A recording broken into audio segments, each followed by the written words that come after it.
दोस्तों नमस्कार। आखिरकार ईरान ने जीत हासिल कर ही ली।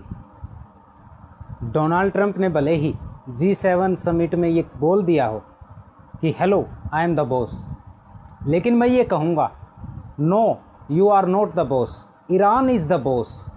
Yes, Iran is the boss. आपने गर्दन झुकाकर नज़रें नीची करके MOU पर साइन करने पड़े हैं। और फ्रांस के राष्ट्रपति भी बड़े कमाल तरीके से खेल गए। वो कैसे? फ्रांस के राष्ट्रपति ने डोनाल्ड ट्रंप के लिए डिनर का आयोजन किया। और डिनर कहाँ था पता है? उसी पैलेस में जिस पैलेस में एक समय जर्मनी ने गर्दन झुकाकर पहले विश्व युद्ध में अपनी हार स्वीकार की थी। डोनाल्ड ट्रंप ने उसी जगह पर MOU पर साइन किए और अपनी हार स्वीकार की। उसके बाद जिस इज़राइल को लेकर डोनाल्ड ट्रंप उछल रहे थे और जो इज़राइल डोनाल्ड ट्रंप और अमेरिका को लेकर उछल रहा था, उन दोनों की नज़रें और गर्दन नीची हो गई। पूरे मीडिया जगत के सामने डोनाल्ड ट्रंप ने MOU पर साइन किए और ईरान की जीत पक्की की। वहीं ईरान के जो भी वहाँ के सुप्रीम है, उन्होंने भी साइन कर दिए हैं और उसको भी मीडिया में, सोशल मीडिया में उन्होंने डाल दिया है और दोनों ने ही साइन कर दिए हैं। और जिन जिन शर्तों पर ये साइन हुए हैं, उन शर्तों को देखकर ऐसा लगता है कि ईरान ने इस युद्ध में जीत हासिल की है। वो शर्तें मैं पहले ही वीडियो में बता चुका हूँ, लेकिन ईरान की ये एक बहुत ही ऐतिहासिक जीत है। ईरान सिर्फ एक देश से नहीं लड़ रहा था, ईरान सुपर पावर अमेरिका और इज़राइल के साथ लड़ रहा था। जो अमेरिका पूरी दुनिया से एक साथ लड़ने की धमकियां देता था, उस अमेरिका को अकेले ईरान ने पानी पिला दिया। और उसके साथ इज़राइल भी था, जिसने इतना आतंक मचा रखा है, इतना आतंक मचा रखा है कि उसके अगेंस्ट कोई बोल ही नहीं पाता। उस इज़राइल को भी ईरान ने लपेटे में लिया है और उनको हार का सामना करवाया है। डोनाल्ड ट्रंप को ये हार होनी ही चाहिए थी।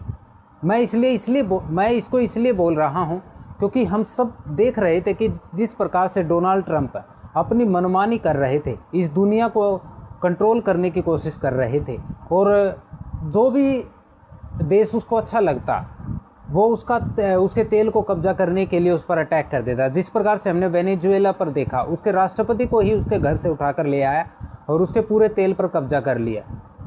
उसके बाद वो ग्रीनलैंड की बात करने लगा। धीरे धीरे डोनाल्ड ट्रंप की दादागिरी बढ़ती रही और कहा जाता है ना, ऊपर वाले की लाठी में आवाज़ नहीं होती।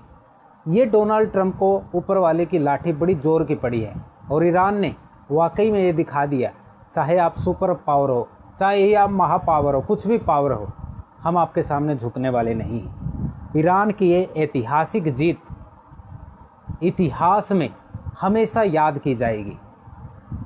सबसे पहले मैं ईरान को बधाई देता हूं और भारत और दुनिया के सभी देशों को बधाई देना चाहता हूं कि अब होर्मुज़, जो कि तेल का आने जाने का जो रास्ता था, अब वो खुलने वाला है और जिन जिन लोगों को परेशानी हो रही थी, शायद उसमें अब राहत मिलने वाली है।